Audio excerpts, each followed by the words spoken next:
नन्दस्य ज्ञानाञ्जनशलाकया चक्षुरुन्मिलितं येन तस्मै श्रीगुरवे नमः। श्रीचैतन्यमनोभीष्टं स्थापितं येन भूतले स्वयं रूप कदा मह्यं ददाति स्वपदान्तिकं। वन्देऽहं श्रीगुरु श्रीयुतापदकमलं श्रीगुरून् वैष्णवांश्च श्रीरूपं सागरजातां सहगणा रघुनाथान्वितं तं सजीवं साद्वैतं सावधूतं परिजनसहितं कृष्णचैतन्यदेवं श्रीराधाकृष्णपादान् सहगणा ललिता श्रीविशाखान्वितांश्च।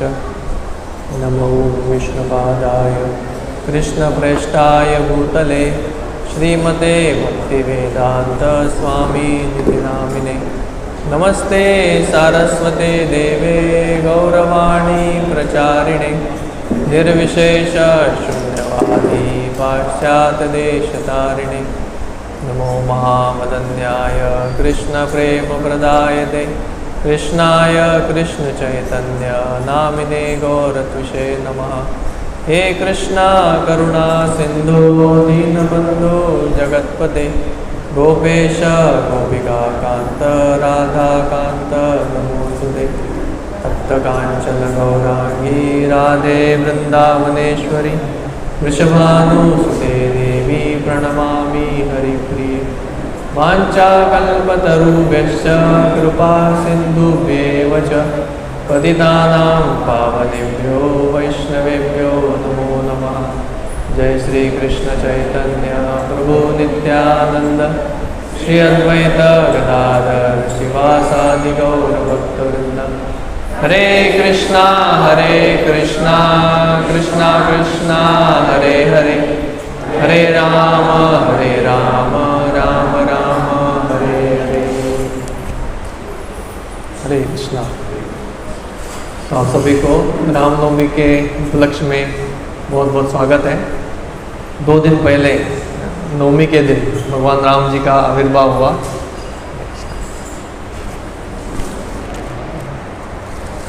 तो रामनवमी जो है वो भगवान राम जी का आविर्भाव है।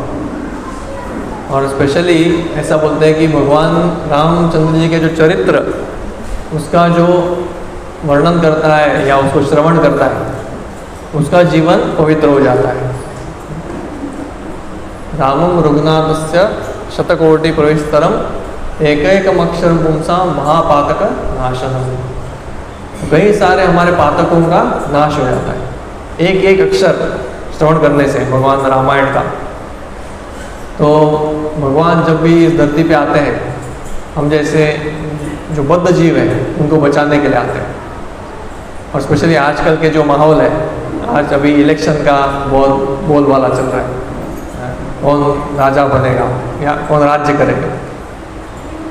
तो पहले से ही एक राज्य जो है वो बहुत फेमस है। अगर कोई बोलता है कि हमको राज्य कैसा चाहिए तो हम क्या बोलते हैं?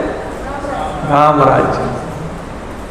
तो राम राज्य के लिए सब लोग लालायित हैं क्योंकि राम राज्य में इतना सुख था, कोई किसी का चीटिंग नहीं और अकाल मृत्यु नहीं। जैसे कई सारे गुण हम थोड़ा चर्चा करेंगे। लेकिन एक चीज़ है जैसे प्रभुपाद बताते हैं कि राम राज्य चाहिए आजकल लोगों को लेकिन बिना राम के। तो ऐसा कैसा होगा? संभव है? राम नहीं चाहिए लेकिन राम राज्य चाहिए। तो ये तो रावण का मेंटालिटी हो गया। रावण भी उसको क्या चाहिए था? भगवान की संपत्ति, स्पेशली सीता देवी। तो भगवान राम नहीं चाहिए। तो ऐसा ही हमको भी क्या चाहिए? लक्ष्मी चाहिए, नारायण नहीं चाहिए। तो लक्ष्मी से पीछे हमको लक्ष्मी सबको आकर्षित करती है स्पेशली। तो वैसा नहीं करना चाहिए। तो प्रभुपाद बताते हैं अगर आपको सुखी जीवन जीना है तो भगवान, प्रकृति और देवता और मनुष्य ये चारों का संयोग है तो एक व्यक्ति सुखी रहता है। प्रकृति जो है जैसे अच्छी तरह से हमको बारिश, अच्छी तरह से हमको अनाज और बहुत सारे फल फूल अच्छा मिलेगा तो सभी ज़रूरतें पूर्ण हो जाती है। उसके लिए भगवान को प्रसन्न करना है, क्योंकि प्राकृतिक चीज़ें जो है वो कहाँ से मिलते हैं? भगवान से मिलते हैं। प्रकृति जो भगवान की है। लेकिन अगर मैं करने जाऊँगा कुछ और प्रकृति को नहीं देना है तो क्या मैं उनको फोर्सफुली ले सकता हूँ? आजकल हम ट्राई कर रहे हैं फोर्सफुली ज़मीन से अनाज उगाने का, फोर्सफुली जो फल है उसको मोटा बनाने का। ये सब चीज़ जो है वो ज़्यादा नहीं चलेगा और ना ही उसे सुख मिलता है। तो राम राज्य जो है वो हमको चाहिए, लेकिन उसके लिए क्या चाहिए? हमको राम को अपने जीवन में लाना पड़ेगा, राम को हमारे जीवन के केंद्र में लाना पड़ेगा। तो राम राज्य में क्या था? कोई अकाल मृत्यु नहीं था। अकाल मृत्यु मतलब हर व्यक्ति बूढ़ा होने के बाद मरता, मतलब बुढ़ापे को देखता था एटलीस्ट। अभी आजकल गारंटी नहीं है वो बूढ़ा होके मरेगा या नहीं। और एक्चुअली बुढ़ापा देखना भी एक नसीब है, अच्छा नसीब है, करेक्ट। ऐसे बुढ़ापा अच्छा नहीं लगता है, लेकिन फिर भी चलो बूढ़ा तो होके मर गया। जैसे हम भी देखते हैं ना, अगर कोई व्यक्ति अगर सुनते हैं कि ये व्यक्ति ऐसा ऐसा व्यक्ति मर गए, तो हम पूछते हैं कितना उसका आयु था।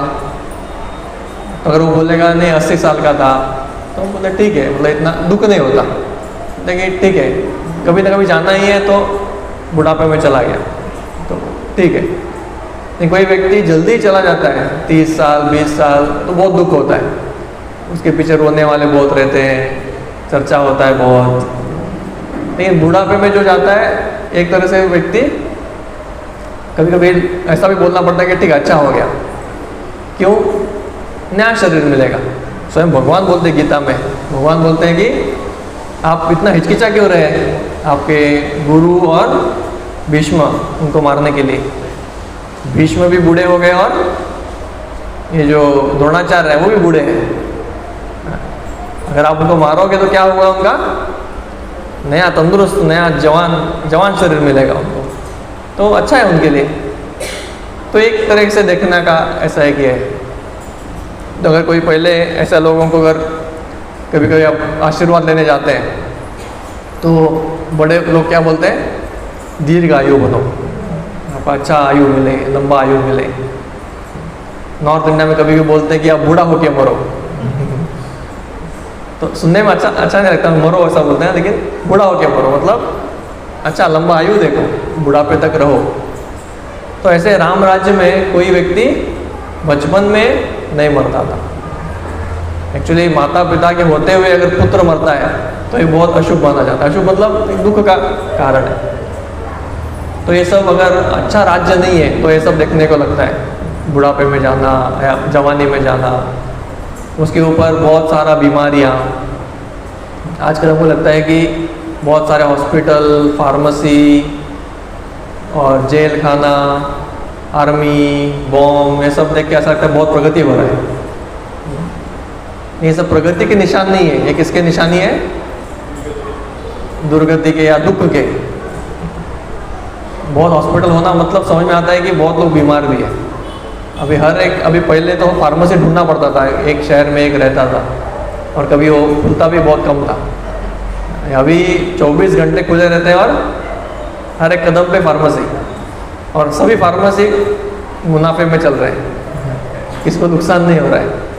अच्छा है ना, प्रगति है, सब लोग अच्छा कमा रहे हैं। डॉक्टर अच्छा कमा रहे हैं, वकील अच्छा कमा रहे हैं, डेंटिस्ट अच्छा कमा रहे हैं। तो अगर ये लोग अच्छा कमा रहे हैं मतलब अच्छा है। आप में से अगर कोई डॉक्टर डेंटिस्ट है तो आप क्षमा कीजिए, लेकिन ये चीज़ें कम से कम रहना अच्छा है। तो राम राज्य के समय इनका ज़रूरत नहीं पड़ता था। कोई वकील चाहिए या डॉक्टर चाहिए, और वो कोई तो ये लोग एक इन वन सेंस थे, मतलब उनका ज़रूरत नहीं था। तो ये अच्छा है, जितना कम है उतना अच्छा है, कम नहीं है तो अच्छा है। तो ये सब जो चीज़ें हैं ये इंग्लिश लोगों ने शुरू किया। कॉलेज, कोर्ट और काउंसिल, ऐसा हम लोग चर्चा कर रहे थे। कॉलेज मतलब वो लोग क्या करते हैं, उनको जो पढ़ाना है वो पढ़ाते हैं। वो लोग पढ़ाई में कोई संस्कृत नहीं पढ़ाएंगे, रामायण महाभारत गीता नहीं पढ़ाएंगे। जैसे हम लोग सोच रहे थे कि इस दुनिया में वस्तुओं को बनाना या वस्तुओं के साथ आदान प्रदान करना ये आसान है। जैसे मोबाइल यूज़ कर लिया, लैपटॉप यूज़ कर लिया, गाड़ी चलाया, गाड़ी रिपेयर किया, ये सब इंजीनियरिंग से सीखा जाता है। और ज़्यादातर लोग या स्कूल में आजकल क्या पढ़ाते हैं, यही चीज़ें पढ़ाते हैं, वस्तुओं को कैसे बनाओ, अच्छे अच्छे वस्तु कैसे बनाओ। लेकिन आपको अगर सही तरह से जीना है और आपको ज़्यादा आनंद चाहिए तो वस्तुओं से ज़्यादा मनुष्यों के साथ कैसे व्यवहार करना है वो ज़्यादा इम्पोर्टेंट है। आपको वस्तुओं से ज़्यादा सुख मिलता है या मनुष्यों से? मनुष्यों से। जो जीवित वस्तु है वो चीज़ों से ज़्यादा सुख मिलता है। अभी घर है, घर में कोई नहीं तो क्या फ़ायदा। अच्छा गाड़ी है, गाड़ी में कोई नहीं अंदर बैठने से लिए साथ में तो कोई यूज़ नहीं है उसका। मोबाइल है, बात करने के लिए कोई नहीं, फ्रेंड।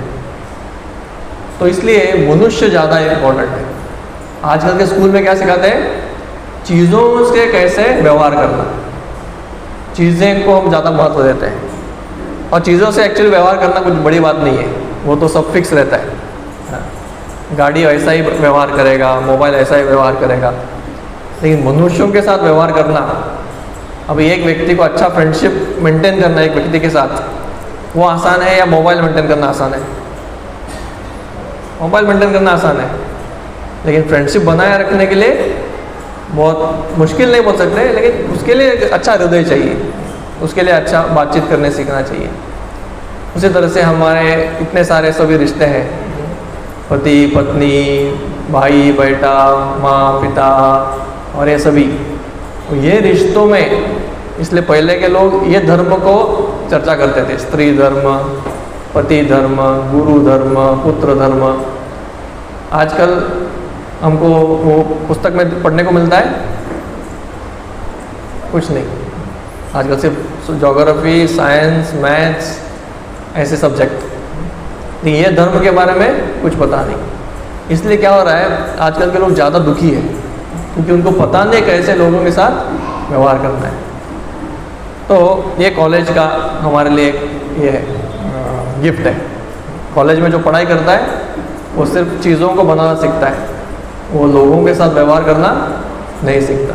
वो आपको घर में सिखाना पड़ेगा, या ऐसे इसको हम प्रवचन में आके थोड़ा सुन के सीख सकते हैं। एक्चुअली स्पेशली प्रभुपाद पुस्तक पढ़ के, अगर आप में से कोई प्रभुपाद की पुस्तक पढ़ते हैं, भगवत गीता स्पेशली, अभी इसके ऊपर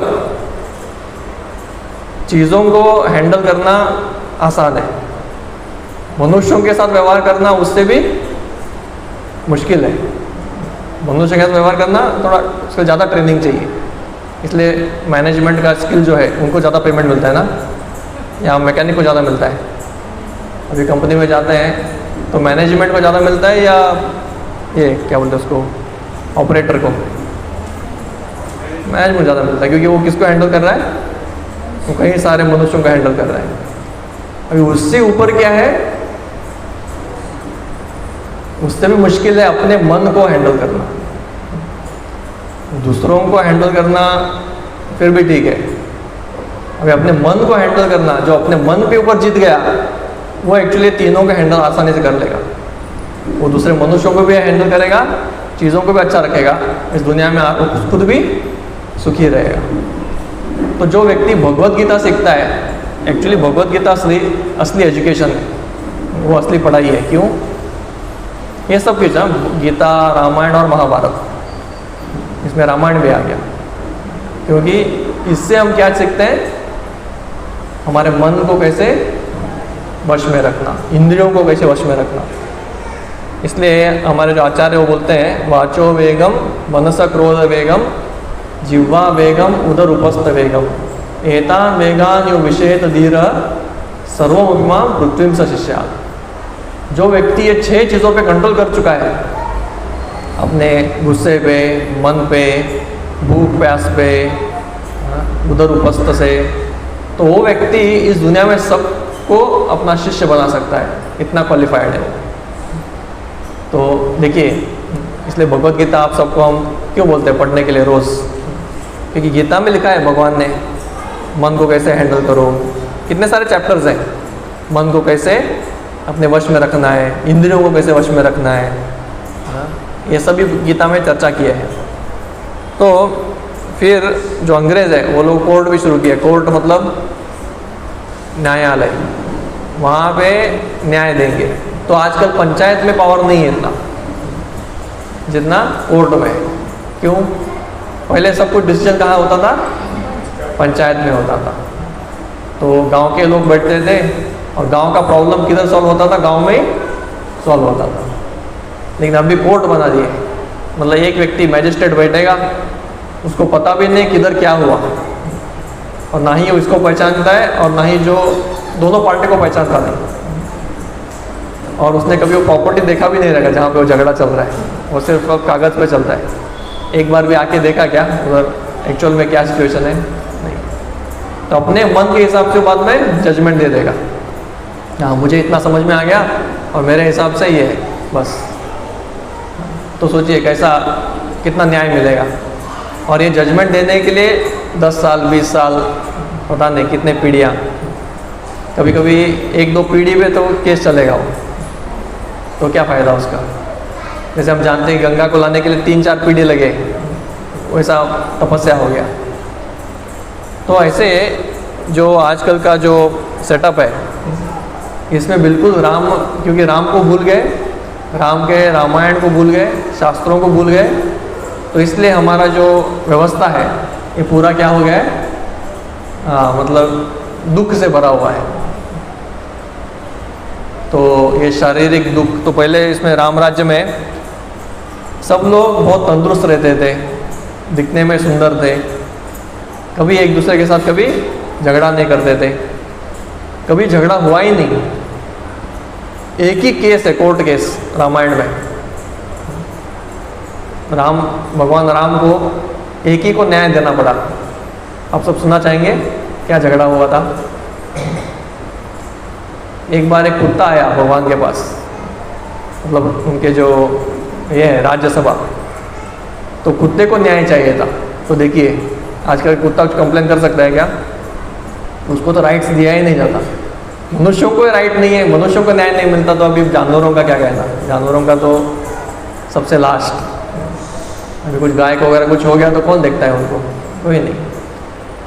तो वो कुत्ता आ गया भगवान के पास और उसने बोला कि मुझे बिना कोई कारण का मारा जा रहा है। तो मठ का कुत्ता था, मठ में ऐसे कुत्ते रखते नहीं बाहर, मठ के बाहर, तो बोले मठ में इधर मारा।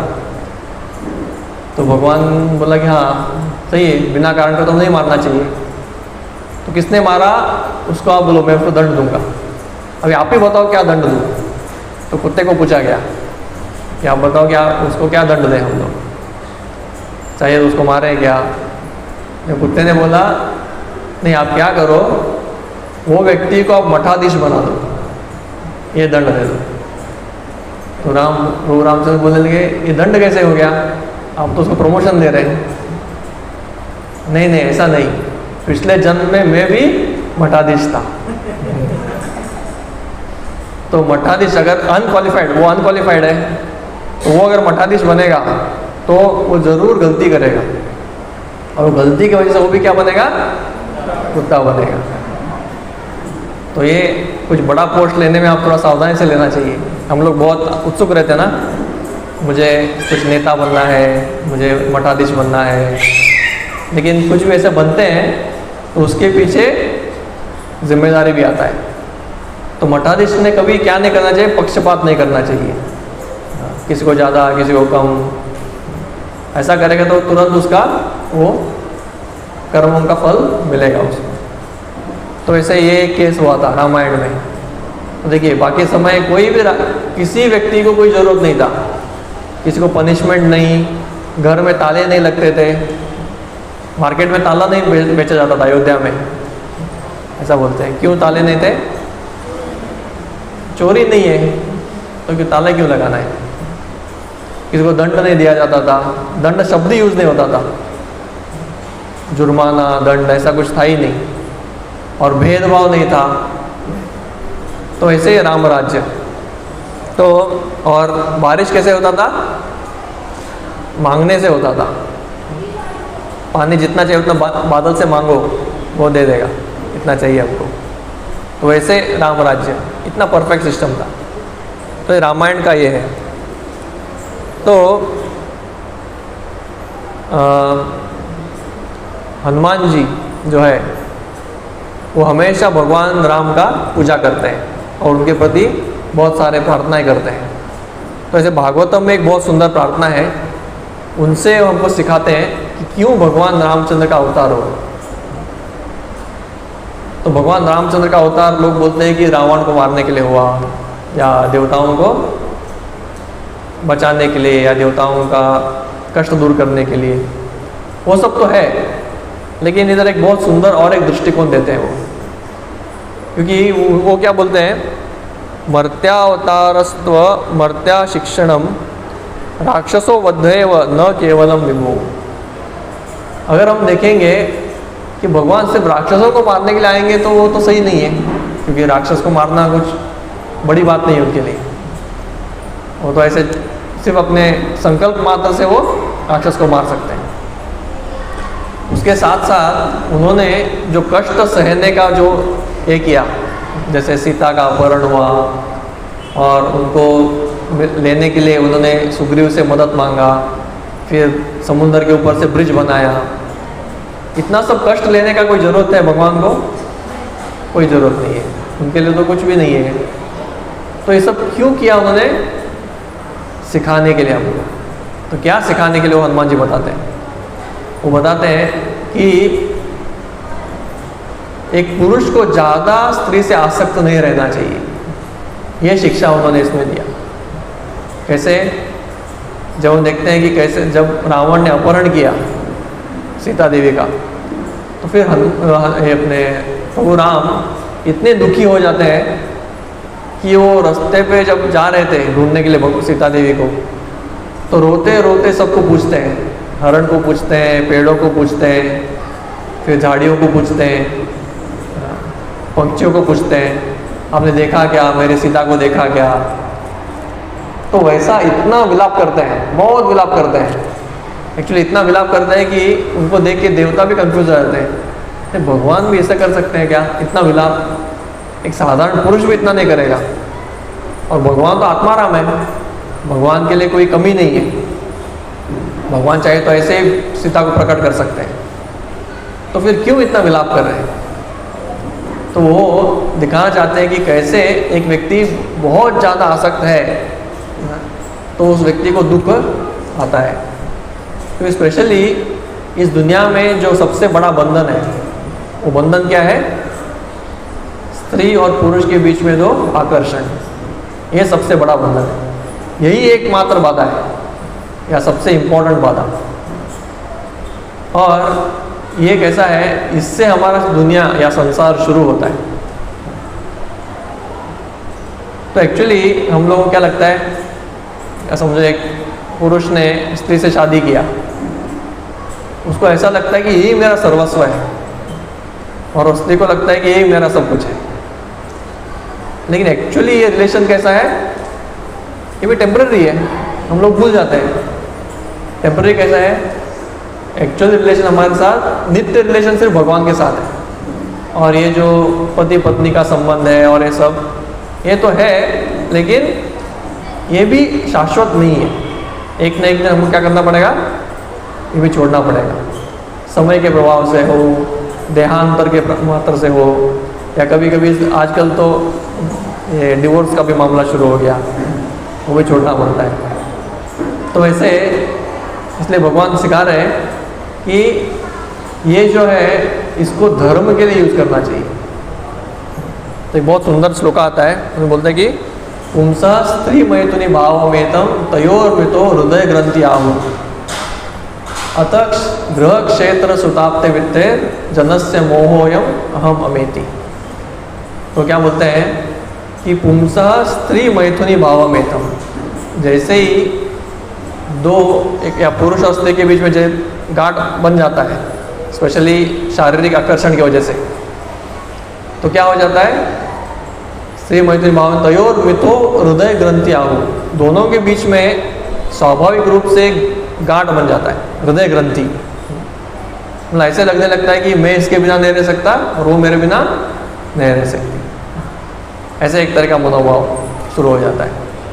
हम देखते हैं ना इस दुनिया में, अगर पुरुष थोड़ा घर से बाहर निकला और समय के साथ वापस नहीं आया तो पत्नी क्या करती है? तुरंत, आजकल तो फ़ोन है, तुरंत फ़ोन आ जाती है, अरे किधर हो, किधर गए हो, आ जाओ तुरंत, मैं रुकी हूँ कब से। तो सबसे पहला या दिन भर एक ही व्यक्ति का चिंतन होता है, स्त्री को पुरुष का और पुरुष को स्त्री का। वो क्या कर रहा होगा। कभी कभी एक पुरुष समझो कभी ट्रैवलिंग के लिए चला गया दूर, तो हमेशा बोलते हैं थोड़ा मिस कॉल दो, फोटो भेजो। तो इतना याद आता है, इतना ऐसा लगता है कि हमेशा बात करते रहो। और बीच बीच में कभी कभी डाउट्स भी आते हैं, अरे वो अकेला क्या कर रहा है, किसी और के साथ तो नहीं है। तो ये सब इतना सारा झंझट सब उसमें। उसी तरह से पुरुष को स्त्री के ऊपर, तो ये सब क्या है? ये आसक्ति की वजह से। क्योंकि और ऐसा बोलते हैं कि बाकी सभी जो रिश्ते हैं वो समान तरह से दोनों तरफ से नहीं होते। जैसे एग्जाम्पल देने के लिए माता पिता का संबंध, उसमें माता पिता का पुत्र से ज़्यादा स्नेह रहता है, लेकिन पुत्र थोड़ा बड़ा हो गया तो वो उल्टा रहता है, इतना नहीं रहता। वो माता पिता का बना रहता है लेकिन पुत्र का कम हो जाता है, वो नेचुरल है। तो ये ऐसा हम देखते हैं कि एक तरफ से रिश्ता ज़्यादा स्ट्रांग रहता है बाकी रिश्तों में। कभी ये ज़्यादा प्रेम करेगा, कभी टूट गया तो भी इतना दुख नहीं होता। जैसे वस्तुओं के बीच में, जैसे हम वस्तुओं को प्रेम करते हैं, क्या वस्तुओं को प्रेम करता है वापस? नहीं करता। तो इसलिए वो तोड़ना क्या हो जाता है? आसान हो जाता है। लेकिन पुरुष स्त्री के बीच में ये मिथो मतलब दोनों तरफ से हो जाता है। ये इसको तोड़ नहीं सकते और ये इसको तोड़ नहीं सकते। तो ऑफकोर्स इधर हम तोड़ने का बात नहीं कर रहे हैं, ये समझना चाहिए कि भगवान क्यों समझा रहे हैं। मतलब प्रेम रहना चाहिए। आगे नेक्स्ट एग्जांपल बताएंगे, भगवान वो भी दिखाते हैं कि कैसे प्रेम करना चाहिए। तो ये जो ये है, ये भी हमारे एक दुनियादारी का एक बात है। तो इसलिए ये जो गृहस्थ आश्रम है उसको एक पुरुषार्थ के लिए बनाया गया है। पुरुषार्थ मतलब सिर्फ शारीरिक आकर्षण के लिए नहीं है। जैसे ही एक चीज़ जो है शारीरिक आकर्षण के लिए किया जाता है या साथ में रहते हैं तो आसक्ति बढ़ जाता है और दुख भी बढ़ जाते हैं। लेकिन अगर वही गृहस्थ आश्रम धर्म के पालन के लिए किया जाए, धर्म के पालन के लिए किया जाता है, मतलब दोनों मिलके भगवान की प्राप्ति के लिए करेंगे। जैसे देवकी और वसुदेव और सीताराम भी, और भी कई सारे महान जो गृहस्थ थे, वो सभी साथ में आके क्या करते थे? यज्ञ करना, पूजा करना। जैसे अकेला करना सही नहीं होता ना। जैसे हम जो आपको आरती करना है तो आपको असिस्टेंट भी चाहिए। तो पत्नी असिस्टेंट है, पति आरती करेगा, और घर चलाने के लिए असिस्टेंट चाहिए। तो ये बाहर जाके पैसे कमा के घर में लाएगा, इधर घर में भगवान को अच्छा भोग लगा के दिखा के प्रसाद खाएंगे।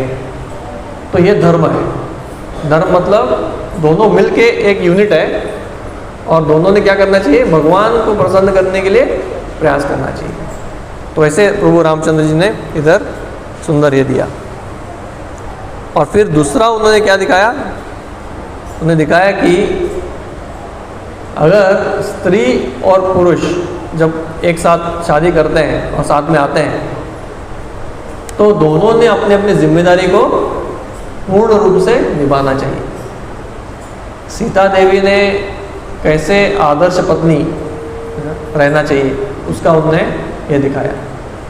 जैसे जब वनवास हुआ भगवान को, तो भगवान को वनवास होने के बाद भगवान ने उनको बहुत बताया कि आप मेरे साथ मत आओ, आपको क्या आने का ज़रूरत है, आप तो राजकुमारी है, आपने कभी जंगल देखा भी नहीं, उधर इतने सारे कष्ट हैं। उन्होंने सब कष्ट के बारे में बताया।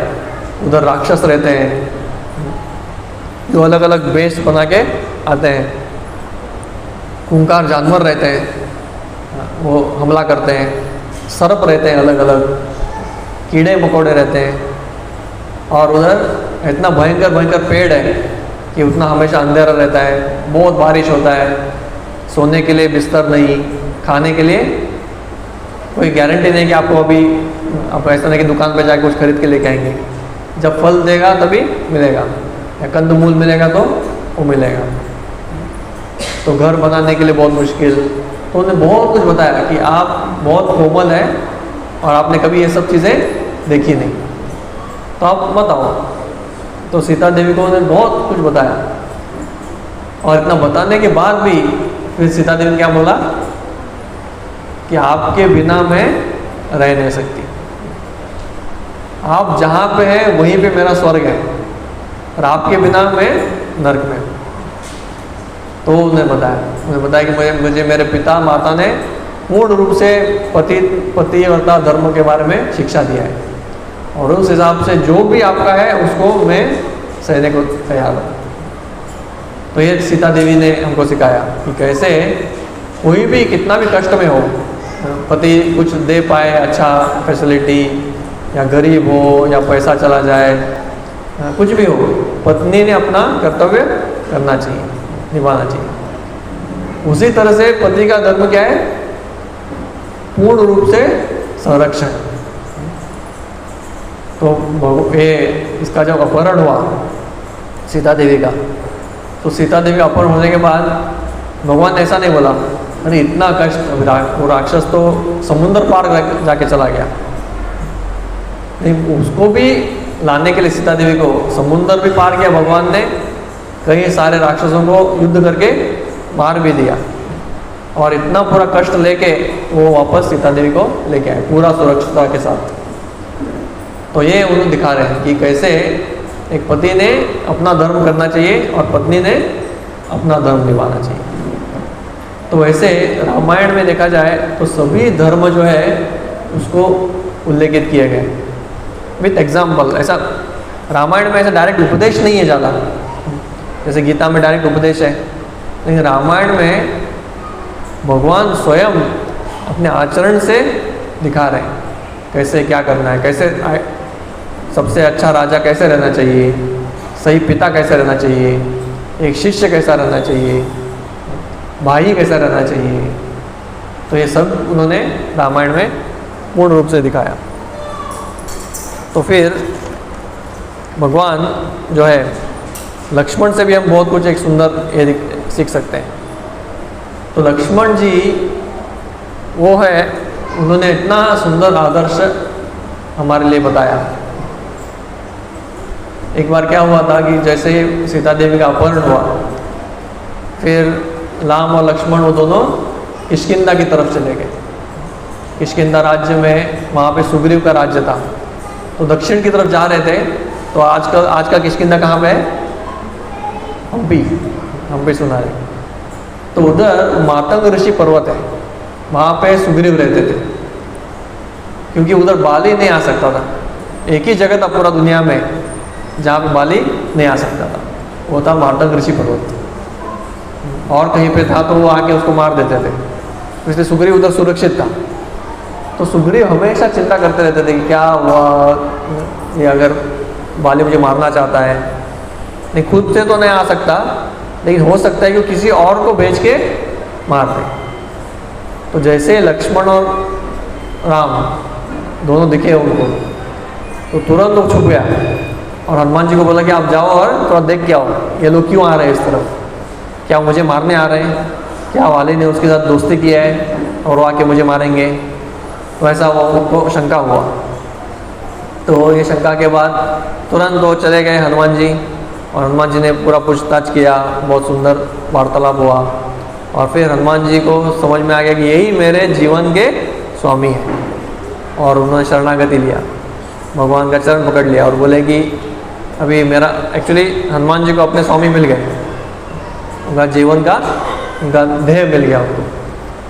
तो उन्होंने राम और लक्ष्मण को अपने कंधे पे लिया और चले गए, और फिर सुग्रीव के साथ उनका वार्तालाप हुआ। तो उधर सुग्रीव वो बताने लगे अपना स्टोरी कि कैसे मेरा भी जो पत्नी है और राज्य उसको इसने छीन लिया है, मेरे भाई ने। और प्रभु राम ने बताया कि मैं भी वनवास में हूँ और मेरी पत्नी को ये राक्षस उठा के लेके गया। तो एक तरह से देखा जाए तो दोनों का सेम प्रॉब्लम। तो उन्होंने एक दूसरे को प्रॉमिस किया। राम ने बताया कि मैं आपको मदद करूँगा, आपका राज्य और आपकी पत्नी वापस मिलेगी, और आप मुझे मदद करो मेरे सीता को ढूंढने के लिए। तो सुग्रीव ने बोल दिया हाँ ये करेंगे।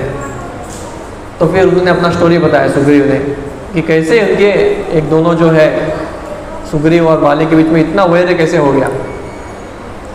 तो एक बार की बात है कि मायावी करके एक बहुत भयंकर राक्षस वो किष्किंधा में आ गया, और उसने सुना था कि वाली जो है बहुत शक्तिशाली है। तो मायावी को लगा कि मैं उसको मारूंगा, मायावी बहुत शक्तिशाली था। तो फिर मायावी आके क्या करने लगा, वो ललकारने लगा वाली को। तो वाली को ललकारते हुए वाली गए और सुग्रीव भी गया, और दोनों उसके साथ लड़ने लगे। तो मायावी को समझ में आया कि मैं वाली के सामने कुछ नहीं हूँ, मैं मर जाऊँगा। तो तुरंत मायावी भागने लगा, और भागते भागते भागते एक गुफा के अंदर चला गया ज़मीन में। तो सुग्रीव और वाली को लगा कि अभी अंदर चला जाएगा तो छोड़ देंगे, लेकिन वाली ने बोला नहीं, उसको मैं मार के रहूँगा। वो इतना शक्तिशाली था, उसने बोला मैं अकेला अंदर जाता हूँ, तुम सिर्फ बाहर रुको, सुग्रीव को बोला। तो वो अंदर चला गया। ऐसे 2 दिन बीते, 10 दिन बीते, 1 महीना बीता, फिर भी सुग्रीव वाली का कोई पता नहीं। तो अकस्मात एक दिन क्या हुआ, बहुत भयंकर एक आवाज़ आया जैसे कोई किसी को मारा, और थोड़ी देर में रक्त आ गया बाहर वो गुफा से। तो वो गुफा कैसा था, बहुत अंदर था। तो इसको क्या लगा सुग्रीव को कि मायावी ने वाली को मार दिया।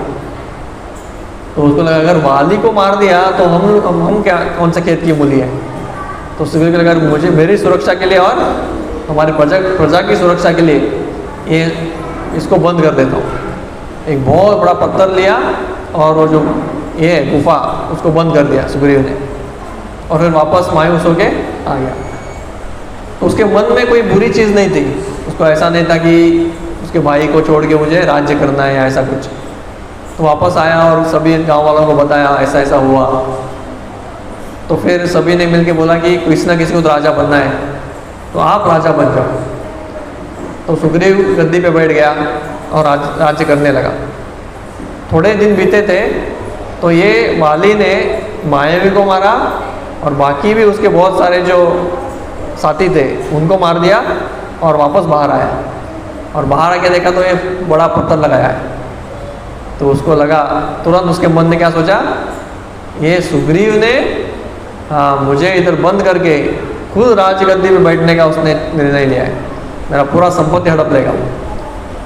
तो उसने ये सोच के बहुत गुस्सा हो गया, और उसने वो तो हटा दिया, और उसी गुस्से से वो आ गया और सुग्रीव को उसकी गद्दी से उठा के मारने लगा जोर से। तो सुग्रीव बोलने लगा नहीं नहीं, मेरे मन में ऐसा कुछ नहीं है, मैं तो निर्दोष हूँ, सुनिए आप सुनिए मेरी तरफ से क्या सोच रहा था मैं। लेकिन वो वाली सुना नहीं। तो मारते मारते वो कैसे तो जान बचा के सुग्रीव भाग गए। तो इससे हम क्या सीख सकते हैं कि हमारे जीवन में भी एक्चुअली क्या होता है, बहुत सारे लोगों से हमारा क्या होता है, कभी कभी झगड़ा हो जाता है, मतभेद हो जाता है। और वो मतभेद का कारण कभी कभी क्या रहता है, वो छोटी सी चीज़ें, इसने ऐसा बोला, इसने मुझे डांटा, या इसने मुझे ऐसा मतलब दूसरे के सामने मेरा इंसल्ट किया, और वो एक चीज़ को लेके हम लोग झगड़ा करते हैं जीवन भर। और कभी एक बार भी उसको पूछते नहीं आपने ऐसा क्यों किया, और उसको मौका भी नहीं देते कि वो एक्सप्लेन करे। और हम क्या बोलते हैं, हम दूसरों का सुनते हैं, बाकी लोगों का, दोस्तों का या और किसी का, वो लोग और भी हमारा कान भरते हैं। तो ये हमेशा हमारे जीवन में एक बहुत बड़ा ये है। एक चीज़ है कि दूसरों को क्षमा करो, वो तो सबसे अच्छा है, गलती किया तो भी चलो गलती होता है क्षमा कर देंगे, वो तो बहुत अच्छा उदार दिल है। नहीं, कम से कम इतना तो करना चाहिए कि उसको अपना साइड रखने के लिए मौका देना चाहिए कि उसने क्या बोला या क्यों बोला। तो ऐसे तो इधर सुग्रीव और वाली के बीच में यही हुआ। वाली बिल्कुल सुनने को तैयार नहीं, उसको सामने आते ही वो मारने आता है। अब सोचिए, अगर कोई व्यक्ति है वो आते तुरंत गाली गलौज मारना शुरू करेगा तो वो सामने वाला व्यक्ति कैसे बात करेगा? पहले गुस्सा तो ठंडा करना चाहिए, कुछ बातचीत तो करना चाहिए। तो फिर ये वाली का बहुत बड़ा गलती था और सुग्रीव उधर रह गए और उसने अपना ये सब स्टोरी बताया राम जी को। तो फिर सुग्रीव बताते हैं कि हमको जब एक दिन क्या हुआ, हम लोग इधर जब बैठे थे सब लोग पत्थर के ऊपर, तो ऊपर आकाश मार्ग से एक राक्षस जा रहा था और उसने एक स्त्री को पकड़ा था और उस स्त्री ने क्या किया, अपने सब गहने उतारे और एक कपड़े में बांध के हमारी तरफ फेंक दिए। तो सुग्रीव बोले कि आप देखिए, आप ये हमारे गहनों को देखिए और पहचानिए कि क्या यही सीता के हैं। तो सुग्रीव अंदर गए और वो ये लेके आया, बहुत सारे गहने लेके आए। तो गहने प्रभु के राम के सामने खोले तो भगवान इतने भाव विभोर हो गए कि वो आंखों से उनके अश्रु आने लगे और वो सही तरह से देख नहीं पा रहे थे कि वो गहने इनके हैं क्या, सीता देवी के।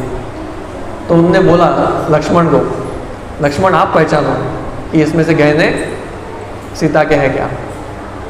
तो लक्ष्मण उन्होंने बोले कि नाहम जानामि केयूरे नाहम जानामि कुंडले नूपुरमित अभी जानामि नित्यम पादाभि वंदनात्। तो इधर लक्ष्मण जी बताते हैं, बोलते हैं कि मैं ना ही सीता देवी के कुंडल जानता हूँ, ना ही केयूर मतलब जो बाजू में डालते हैं। मैं सिर्फ सीता के चरणों पे जो नूपुर है उसको पहचान सकता हूँ, क्योंकि मैं हमेशा उनके जो चरण में वंदन करता था। तो ये लक्ष्मण का स्टैंडर्ड है। अब देखिए, अब इतने साल हो गए शादी होके सीता और राम का, साथ में रहते थे महल में और 13 साल तो वनवास में गुजर गए। एक बार भी लक्ष्मण ने क्या नहीं किया, सीता देवी को चरण के ऊपर देखा नहीं। तो आप देखिए लक्ष्मण का ये क्या है, शुद्धता क्या है। तो इधर हम लक्ष्मण से सीख सकते हैं कि लक्ष्मण से कैसे, एक तो स्त्रियों को कैसे आदर देना चाहिए, अपने वरिष्ठों को कैसे आदर देना चाहिए। तो हमेशा अपने भाभी को माँ की तरह ही ट्रीट करता था और माँ ही बोलता था उनको। तो वो लक्ष्मण बोलते थे कि मेरे पिता राम है और मेरी माँ सीता है। उनको इस दुनिया में और कोई ये नहीं था। वो एक्चुअली दशरथ जब उन्होंने बोला कि वनवास जाओ, वो तो बोला कि दशरथ मेरे कुछ लगते भी नहीं, मतलब उनको कितना गुस्सा आ गया था उनके ऊपर। तो ऐसे लक्ष्मण दिखाते हैं कि कैसे सर्वस्व क्या करना, भगवान के लिए देना।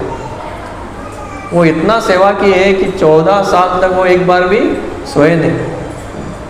तो ये उनका सेवा का एक ये था।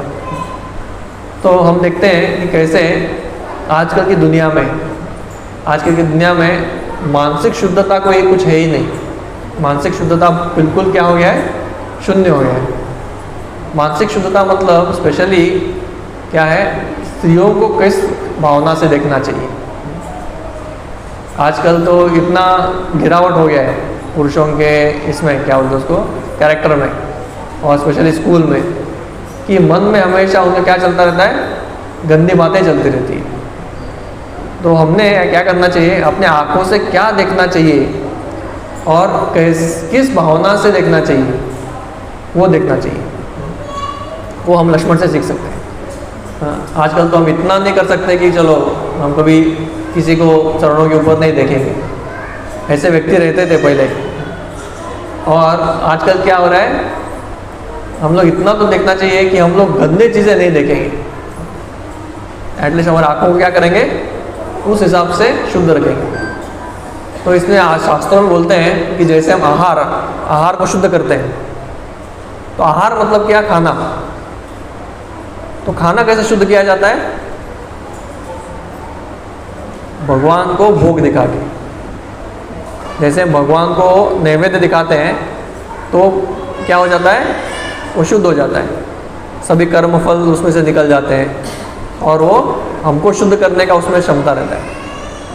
उसी तरह से आहार सभी चीज़ों के लिए, एक तो मुंह में खाने वाला आहार है जो खाना है, आँखों के लिए आहार क्या है? दृष्टि है। कान के लिए आहार सुनना है। तो इस तरह से हमारे सभी इंद्रियों के लिए आहार है। तो सभी आहार को शुद्ध करना चाहिए। क्या देख रहे हैं? जैसे वो तो है ना, गांधी के बंदर 3, बुरा मत देखो, बुरा मत सुनो, बुरा मत बोलो। तो ठीक है, उतना तो हम सीख सकते हैं। बुरा मत देखो और बुरा मत सुनो और बुरा मत बोलो। तो एक्चुअली हमारे जीवन में हम लोग अपने इंद्रियों को ऐसे यूज़ करना चाहिए, क्योंकि ये हमारे जैसे ऐसा बोलते हैं ना, घर है तो घर को क्या रहते हैं? दरवाजे रहते हैं। वो दरवाजे से क्या आता है? गंदगी आता है। तो दरवाज़ों को अगर हम मैनेज अच्छा करेंगे, दरवाजे से चोर आते हैं, दरवाजे से अनवांटेड चीज़ें आते हैं। हमारे सामने से दरवाज़ा खोल के नहीं रख सकते ना, नहीं तो सांप आ जाएगा, कोई आगे कुछ उठा के लेके जाएगा। तो उसी तरह से हमारे शरीर के दरवाजे क्या हैं? ये इंद्रिय है, मुंह, आँख, कान, ये दरवाजे हैं। इधर से प्रवेश करता है दुनिया। पूरा जो बाहर का दुनिया है हमारे अंदर कहाँ प्रवेश करता है? आँखों से, कान से और मुंह से। फिर अंदर जाके वो अपना घोंसला बनाता है। किधर? मन में, मन में, हृदय में, चेतना में घोंसला बनाता है। मतलब संस्कार, इंप्रेशन बनते हैं। उस हिसाब से हमारा चरित्र बनता है, और चरित्र के हिसाब से हमको अगला जीवन प्राप्त होता है। तो आप सोचिए, हमको आजकल हमको लगता है कि ये सब छोटा चीज़ है। मैं क्या खा रहा हूँ, मैं क्या देख रहा हूँ, मैं क्या पी रहा हूँ, उससे कुछ फ़र्क नहीं पड़ता। जो मन में आए वो खाओ, जो अच्छा लगे वो देखो, जो जैसा चाहिए वैसा बोलो, जैसा चाहिए वैसा सुनो। कुछ फ़र्क पड़ता है? एक्चुअली हम अपना अगला जीवन बना रहे हैं। क्या बना रहे हैं हम? अपना अगला शरीर बना रहे हैं। अभी मुझे ये शरीर जो मिला, मैं पिछले शरीर के संस्कारों का भी ये रिजल्ट है। अभी मैं जो आहार लूँगा, वो आहार से क्या होगा? मेरा मन बनेगा, और मन जैसे बनेगा वैसा अगला शरीर तैयार होगा। भगवान 8वें अध्याय में क्या बोलते हैं? वो बोलते हैं कि अंत काले च मामेव, नहीं वो तो है 5 मिनट। यम यम वापि स्मरण भावम त्यजते अंते कलेवरम तम तम एवेति कौन्तेय सदा तद भाव भावित। जो व्यक्ति जिस मनोभाव में अपना शरीर छोड़ेगा, वो शरीर वो अगला जीवन में प्राप्त करेगा। तो हमारा मनोभाव बहुत बहुत इम्पोर्टेंट है। हमारा मनोभाव बहुत ही हमारे लिए बहुत मायने रखता है। प्रभुपाद जब पाश्चात्य देश में गए थे तो वो बोल रहे थे, आपका ये सिविलाइजेशन कैसा है?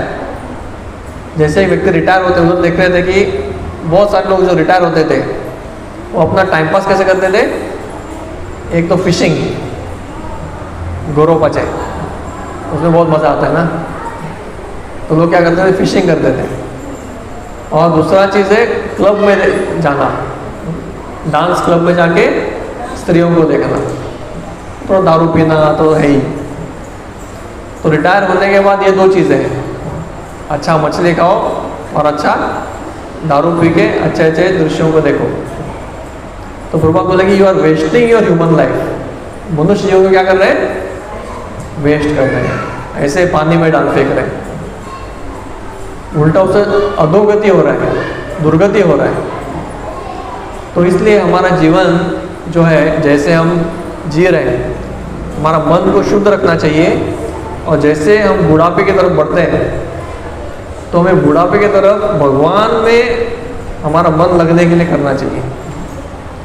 वो हमारा रिटायरमेंट है। एक्चुअली रिटायरमेंट का जो पर्पस है वही है। आजकल रिटायरमेंट मतलब काफ़ी पैसा कमा के बाद में फॉरेन में घूमो, इधर घूमो, उधर घूमो। तो ये रिटायरमेंट का ये नहीं है।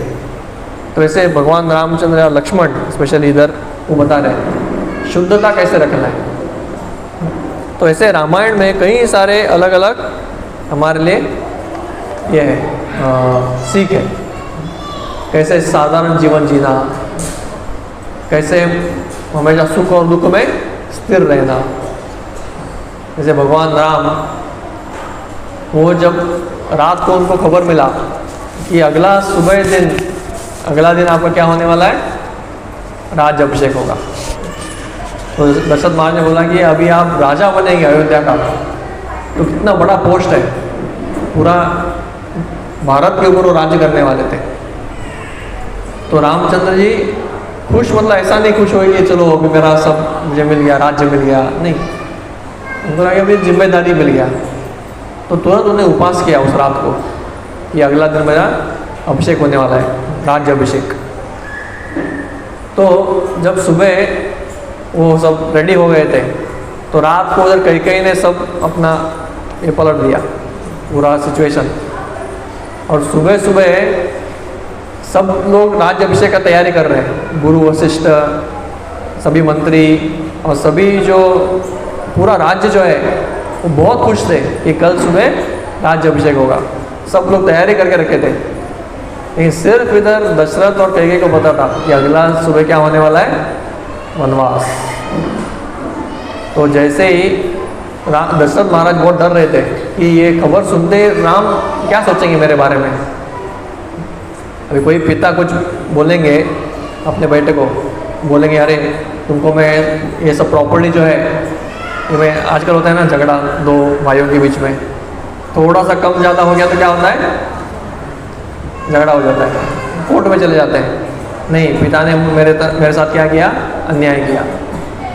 क्योंकि कभी पिता को लगता है कि चलो ये सक्षम है, इसको कम देंगे, इसको ये मुश्किल में है, इसको ज़्यादा देंगे, तो ऐसे हो सकता है।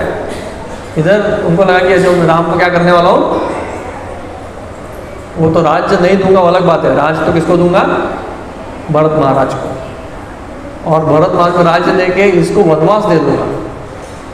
तो उनको लगा कि राम और मेरा रिश्ता कैसे बनेगा, अभी राम क्या सोचेगा मेरे बारे में। तो प्रभु रामचंद्र जब आए और दशरथ ने बोला कि दशरथ बोल नहीं पा रहे थे, बता भी नहीं पा रहे थे, तो कैकेयी ने बोल दिया आपके पिता चाहते हैं कि आप राज्य मत बनो, भरत महाराज राजा बनेंगे और आपको वनवास जाना है। तो ये सुनते ही प्रभु राम जी थोड़ा दुखी हुए। क्यों दुखी हुए? ऐसा नहीं कि उनको राज्य जाने का दुखी है, वो तो सुखी हो गए, उनको लगा कि राज्य नहीं है तो कुछ फर्क नहीं पड़ता। वो दशरथ दुखी हुए, वो लगे कि क्या मेरे पिता को मेरे पे विश्वास नहीं है, वो बताने में हिचकिचा क्यों रहे। उनके लिए वो कुछ भी बोलेंगे तो मेरे लिए क्या है, वो मेरे लिए लॉ है, मैं तुरंत उसका आज्ञा का पालन करूँगा। और फिर दूसरा चीज़ कैकेयी को बोलते हैं, वो बोलते हैं कि कैकेयी आपको मेरे पिताजी को तकलीफ क्यों दिया, आपने उनसे वचन लिया, ये सब लिया, क्या आप मेरे पिताजी के बराबर की नहीं है?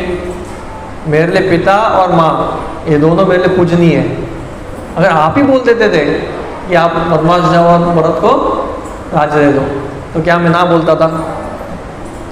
तो ऐसे भगवान बोले, तो भगवान को बिल्कुल भी दुख नहीं हुआ। तो ये हमको दिखा रहे हैं कैसे अच्छे खबर में और सो कॉल्ड बुरे खबर में, इस भौतिक दुनिया में अच्छा बुरा कुछ है ही नहीं, ये सब तथाकथित है। तो ये हमको सिखा रहे हैं। ऐसे और भी कई सारे, तो आप सभी रामायण पढ़ना चाहिए, बच्चों को सिखाना चाहिए, सुनाना चाहिए, उससे हम बहुत कुछ सीख सकते हैं, हमारा चरित्र को कैसे हम बना सकते हैं। वैसे तो भगवान राम नवमी जो है ये सिर्फ एक शुरुआत है, क्योंकि हमको भगवान क्या कर रहे हैं, अवतार लेके सभी जो वेदों में उन्होंने बताया वो सब अपने जीवन में जी के वो सिखा रहे हैं। तो ये हमको बहुत सीखने लायक है। तो बहुत बहुत धन्यवाद, आप सभी बहुत शांति से श्रवण किए। हरे कृष्ण।